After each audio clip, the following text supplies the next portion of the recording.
నమస్తే. నేను మీ అశ్విని కుమార్. తమిళనాడు నూతన ముఖ్యమంత్రిగా సంబంధించి విజయ్ ప్రమాణ స్వీకారం చేస్తున్నాడు. మొత్తానికి ఈ థ్రిల్లింగ్ అనుకోవచ్చు, రాజకీయ క్రీడకి ఎండ్ పడింది. ఒక పక్క విజయ్ సుప్రీంకోర్టు తలుపు తట్టాడు, గవర్నర్కి డైరెక్షన్ ఇమ్మని. అట్లాగే మళ్ళీ గవర్నర్ని కూడా కలిశాడు. తన సంఖ్యాబలం 118 ఉంది. కాంగ్రెస్ 5, అట్లాగే కమ్యూనిస్ట్ పార్టీ సంబంధించి 4, వీసీకేకి సంబంధించి 2, వీళ్ళందరూ తనకి మద్దతు ఇస్తున్నారు. నా 107 నెంబర్తో మొత్తం 118 అవుతున్నా ఉంటూ కూడా అక్కడ విజయ్ గవర్నర్కి ఇచ్చిన లెటర్లో పూర్తిగా పేర్కొన్నాడు. అయితే గవర్నర్కి ఎన్ని రోజులు ఏం జరిగిందనే దాని మీద ఇంకొక వీడియో చేస్తాను, లెంత్ అవుతుంది ఇప్పుడు చెప్తే. సో మొత్తానికి విజయ్ ముఖ్యమంత్రిగా ప్రమాణ స్వీకారం చేస్తున్నాడు. ఆఖరికి చాలా విచిత్రమైన గేమ్స్ అని చెప్పచ్చు తమిళనాడులో జరిగింది.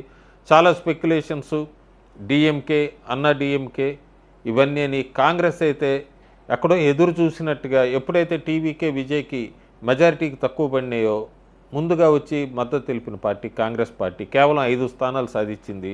దాంతో వాళ్ళు చెప్పటం బీజేపీని ఆపడానికి తమిళనాడులో మేము టీవీకే విజయ్తో చేతులు కలిపామంటున్నారు. బీజేపీ కేవలం తమిళనాడులో 1 స్థానమే వచ్చింది. ఆ 1 స్థానంతో బీజేపీ ఏం చేయలేదు. కానీ బయటికి చెప్పడానికి బీజేపీని మేము ఆపటానికి తమిళనాడులో విజయ్తో చేతులు కలుపుతున్నాం అంటూ సొంత అన్న ఎప్పుడు బ్రదర్గా పిలిచిన స్టాలిన్ని, రాహుల్ గాంధీ స్టాలిన్ని బ్రదర్ అని పిలిచేవాడు. అలాంటి అన్నగారిని పిలిచిన వ్యక్తికే వెనుపోటు పొడిచి విజయ్కి మద్దతు తెలిపాడు. చాలా మనకి కమ్యూనిస్ట్ పార్టీలు వీసీకే చూస్తే 2021 నుంచి 2026 దాకా డిఎంకేతో పవర్ ఎంజాయ్ చేశారు. 2026లో మేము డిఎంకే ఎలియన్స్లోనే ఉన్నాం, కానీ విజయ్కి మద్దతు ఇస్తున్నామని సిపిఐ సిపిఎం చెప్పటం చాలా ఆశ్చర్యం వేస్తుందో. పెద్ద సర్కస్ గేమ్లా కనబడుతోంది ఇది తమిళనాడులో. ఐయుఎంఎల్ 2 స్థానాలు సాధించింది. వాళ్ళు ఇస్తారా ఎవరా మద్దతు అనేది అయితే మనం వేచి చూడాలి. ఇక్కడ ఎప్పుడైతే విజయ్ జోసఫ్ అని చెప్పచ్చు, ఎన్నికల ప్రచారంలోనే అప్పుడు జీసస్ క్రైస్ట్ ఫోటో పెట్టుకొని ప్రచారం చేసినప్పుడు చాలా విమర్శలు ఎదుర్కొన్నాడు. కానీ ఆ తర్వాత ఎలక్షన్స్ అయ్యేంత వరకు కొన్ని చోట్ల ఆ ఫోటో తీయలేదు. ప్రస్తుతం గెలిచాక ఎక్కడో తెలుగు రాష్ట్రమైన ఆంధ్రప్రదేశ్ నుంచి పాస్టర్స్ వీళ్ళందరూ కూడా మాకు విజయ్ గెలిచాడు, మేము విజయ్కి అభినందనలు తెలపడానికి వెళ్తున్నాం చెన్నై అని వాళ్ళు చెప్పటం, ఇదంతా కూడా ఒకవేళ పొరపాటున వీళ్ళంతా సెక్యులర్స్ అని చెప్తారు, మోడీ లాంటి వ్యక్తి చెప్తే అదిగో కమ్యూనల్ పార్టీ అని చెప్పి బీజేపీ మీద ముద్రేయటానికి ఎక్కడా కూడా వెనకడుగు వేరు. కాంగ్రెస్ టీవీకేకి మద్దతు ఇవ్వడంపై కాంగ్రెస్ పార్టీలో భిన్నాభిప్రాయాలు ఉన్నాయి. మణిశంకర్ అయ్యర్ లాంటి వాళ్ళైతే తీవ్రంగా విమర్శిస్తున్నారు. డిఎంకేని వదలకూడదన్నారు. డిఎంకే కూడా పూర్తిగా అప్పుడే ఇండియా ఎలియన్స్తో కాంగ్రెస్ కూటమితో దూరం అవుతున్నట్టుగా తెలుస్తుంది. మనకి కాంగ్రెస్ పార్టీ నుంచి పూర్తిగా దూరమైనట్టుగా తెలుస్తుంది. లోక్సభలో వాళ్ళకి కాంగ్రెస్ పార్టీ కాకుండా వేరేగా సీట్స్ అలాట్ చేయమని చెప్తుంది. ఇంకా చాలా విజయ్ ఈ మధ్య నాకు తెలిసిన మిత్రుడు జాఫ్నా వెళ్ళాడు. ఎన్నికల క్యాంపెయిన్ తమిళనాడులో నడుస్తున్నప్పుడు అక్కడ పడవలకంతా కూడా టీవీకే విజయ్ జెండాలు ఇవన్నీ కనబడినాయి. వాళ్ళందరూ కూడా కాంగ్రెస్ మాకు బాగా మోసం చేసింది, ద్రవిడియన్ పార్టీల మీద విసుగు చెందాము, అందుకే విజయ్కి మద్దతు ఇస్తున్నారు మా బంధువులందరూ తమిళనాడులో అని చెప్పిన వాళ్ళు ప్రస్తుతం ఆ పడవకి ఆ జెండాలన్నీ పీకేశారు. ఎప్పుడైతే విజయ్ కాంగ్రెస్కి మద్దతు ఇస్తున్నారో యువత, అక్కడ ఉన్న యువత అంతా కూడా బాధపడుతున్నారు. ఇతను నటుడుగానే మమ్మల్ని మోసం చేశాడు, సినిమా డైలాగులు చెప్పాడు, యాంటీ కరప్షను ఇవన్నీ అని ఆఖరికి కాంగ్రెస్తో చేతులు కలుపుతున్నాడు. మా జంజీలందరూ కూడా అక్కడ ఉన్నారు. రాబోయే రోజుల్లో ఇవన్నీ కూడా మేము దీని ఇంపాక్ట్ చూపిస్తూ ఉంటూ వాళ్ళు జెండాలు పీకేయటం, ఇదంతా కూడా విజయ్ మద్దతుదారులు ఎంత బాధపడుతున్నారు కాంగ్రెస్కి సపోర్ట్ చేసినందుకు అన్నది అర్థమవుతుంది. ఎందుకంటే కాంగ్రెస్ ఈ పొలాచీలో చూస్తే హిందీ భాష కోసం, హిందీ కోసం తమిళ్ని చాలామందిని చంపింది ఎవరు అంటే కాంగ్రెస్ పార్టీయే. అలాగే ఈ తమిళ ఈలంకి సంబంధించి చాలామందిని ఓచుకోత, జీనోసైడ్ అని చెప్పచ్చు, చేయించింది, మద్దతు ఇచ్చింది ఎవరంటే కాంగ్రెసే. ఆఖరికి కచ్చదీవు దీన్ని కూడా శ్రీలంకే ఆవరించారు అంటే కాంగ్రెస్ పార్టీ. అలాంటి కాంగ్రెస్ పార్టీతో విజయ్ చేతులు కలపడం చాలామంది తమిళియన్లకి రుచిచ్చట్లేదు. రాజకీయ విశ్లేషకులు చాలా చెప్తున్నారు, అప్పుడే క్యాలిక్యులేషన్లు వేసుకుంటున్నారు బీజేపీకి ఎలా ప్లస్ అవుతుంది రాబోయే రోజుల్లో ఏంటని. ఈ జాతీయవాదులు అన్నా డిఎంకే బీజేపీలో కొన్ని ఓట్లు కూడా 2026లో టీవీకేకి ఓట్లు వేసిన వాళ్ళు ఉన్నారు. వాళ్ళు ఎప్పుడైతే విజయ్ కాంగ్రెస్తో పొత్తు పెట్టుకుంటున్నాడో చాలామంది మళ్ళీ తిరిగి వాళ్ళ పార్టీల వైపు చూస్తున్నారు. కాంగ్రెస్ పార్టీకి ఎక్కడా కూడా తమిళనాడులో బలం లేదు. డీఎంకే బలం వల్లనే గెలిచింది 5 సీట్లు. కన్యాకుమారిలో కొద్దిగా ఓటు బ్యాంక్ ఉంది.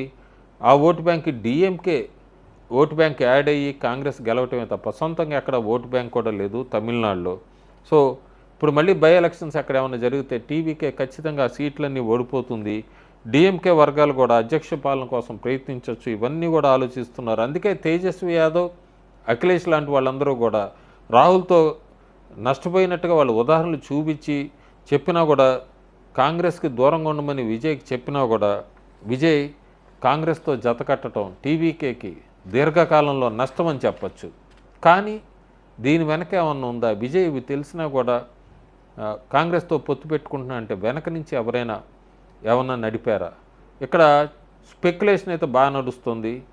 చాలామంది ఒక వ్యక్తి వాటికన్ సిటీ నుంచి విజయ్కి మధ్యవర్తిత్వం చేశాడు అని. అందులో బాగా అదవ్ అర్జున్, ఇతను పొలిటికల్ అడ్వైజరు టీవీకేకి, అట్లాగే జనరల్ సెక్రటరీగా కూడా చేశాడు టీవీకే పార్టీకి మొన్న ఎలక్షన్స్లో క్యాంపెయినింగ్ మేనేజ్మెంట్లో. ఇతను ఎవరు అంటే తమిళనాడులో లాటరీ కింగ్ ఉన్నాడు మార్టిన్, అతని అల్లుడు. ఈ మార్టిన్ కూడా పూర్తి పేరు సంకాదేవ్ మార్టిన్ శాంఫియోగో మార్టిన్. ఇతను హోటల్స్ చైన్స్ అన్నీ నడుపుతాడు, ఫ్యూచర్ గేమింగు ఇవన్నీ నడుపుతాడు. ఎలక్టోరల్ బాండ్స్ దాదాపు 1368 కోట్లు డిఎంకేకి అట్లాగే టీఎంసీకి స్పాన్సర్ చేశాడు మమతా బెనర్జీకి. ఇతను మార్టిన్ భార్య అన్నా డిఎంకే తరఫున ఎమ్మెల్యేగా ఉంది. మార్టిన్ కొడుకు పుదుచ్చేరిలో ఎమ్మెల్యేగా ఉన్నాడు. ఈ మార్టిన్కి వాటికన్ సిటీలో చాలా దగ్గర సంబంధాలు ఉన్నాయి. ముఖ్యంగా ఎవరితో అంటే ఇతని 25వ వెడ్డింగ్ యానివర్సరీకి పోప్ బెనెడిక్ట్ 16 ఇతనికి బ్లెస్సింగ్స్ అంటూ పంపించటం, అక్కడి నుంచి పర్సనల్గా ఇదంతా కూడా క్యాథలిక్ క్రిస్టియానిటీలో ఇతనికి ఎంత పేరుంది అనేది తెలుస్తుంది. ఇతను మీడియేషన్ చేశాడా కాంగ్రెస్ పార్టీ టీవీకే కలవాలి అని చెప్పి ఇదొక పెద్ద చర్చ అయితే ప్రస్తుతం తమిళనాడులో నడుస్తుంది. ఇంకా బీజేపీకి ఫ్యూచర్ ఎలా ఉండొచ్చు, ఏముండొచ్చు? ప్రస్తుతం వినబడుతున్న మాట అన్నా డిఎంకే కూడా ఎన్డీఏ నుంచి బయటకు రావచ్చని. ఒకవేళ జరిగితే అది బీజేపీకి తమిళనాడులో చాలా ప్లస్ అని చెప్పచ్చు. రాబోయే రోజుల్లో అన్నా డిఎంకే ఒకవేళ టీవీకే విజయ్ కరెక్ట్గా మెజారిటీ మార్క్ ఉంది, ఎక్కడైనా ఒక ఎమ్మెల్యేనో ఇద్దరు బయటకు వచ్చేస్తే మళ్ళీ ఏమన్నా మిడ్ టర్మ్ ఎలక్షన్స్ వచ్చి అక్కడ డిఎంకే అన్నా డిఎంకే ఏమన్నా కలిస్తే అక్కడ కూడా డిఎంకే ఓట్ బ్యాంక్ స్ప్లిట్ అయిపోతుంది, అన్నా డిఎంకే ఓట్ బ్యాంక్ కూడా స్ప్లిట్ అవుతుంది. సో అది కూడా ఒకటి అడ్వాంటేజ్ అవ్వచ్చు. ఆల్రెడీ టీవీకే ప్లస్ కాంగ్రెస్ వీళ్ళిద్దరూ కలిశారు, అది కూడా మైనస్ బీజేపీకి ప్లస్ అవ్వబోతుంది. ఈ లెక్కలన్నీ చూస్తున్నారు. అప్పుడే ఇంకా విజయ్ ప్రమాణ స్వీకారం చేయలేదు, కానీ పూర్తిగా తమిళనాడులో మళ్ళీ ఎలక్షన్స్ రావచ్చేమో అన్న మాట అయితే బాగా వినబడుతుంది. బెంగాల్ లాంటి రాష్ట్రంలో నక్సల్ గురి పుట్టిన నియోజకవర్గంలో అట్లాగే వీటన్నిటి చోట బీజేపీ దాదాపు 66% పైన గెలిచింది. బెంగాల్లో కూడా ఎట్లాగే మాట్లాడారు, ఎవరు రారు, ఎవరికి అవకాశం ఇవ్వరు ఇవన్నీ అని చెప్పి బెంగాల్లో మాట్లాడారు. కానీ బెంగాల్ పూర్తిగా ఇప్పుడు రైట్ వింగ్ రాష్ట్రం అయిపోయింది. తమిళనాడులో కూడా ఈ తిరువనకొండరంలో జరిగిన ఇన్సిడెంట్ అందరికీ తెలిసిందే. అది తమిళనాడులో ఏమన్నా బేస్ పడిందా? బీజేపీకి రాబోయే రోజుల్లో తమిళనాడు ఏమన్నా టర్నింగ్ పాయింట్ అవుతుందా? వేచి చూడాలి. ప్రస్తుతానికి డిఎంకే ఎలియన్స్ నుంచి వీళ్ళందరూ వచ్చేసారు. వచ్చి సిపిఐ సిపిఎం డిఎంకేతోనే ఉంటాము కానీ మద్దతు టీవీకేకి ఇస్తామని చెప్పడం టీవీకే బీ టీము ఆఫ్ డిఎంకేనా అనే చర్చ కూడా నడుస్తుంది. ఏదైనా ప్రస్తుతానికి తమిళనాడు ముఖ్యమంత్రిగా విజయ్ ప్రమాణ స్వీకారం చేస్తున్నాడు. అతను ముందుందంతా కూడా ముళ్ళబాటే. అతను ఇచ్చిన హామీలు కానీ లేదు ఈ కోయిలేషన్ గవర్నమెంటు కరెక్ట్గా మెజారిటీ మార్క్తో నడపటం ఇదంతా కూడా ఎంతకాలం ఈ ప్రభుత్వం ఉంటుందో వేచి చూడాలి. Thank you.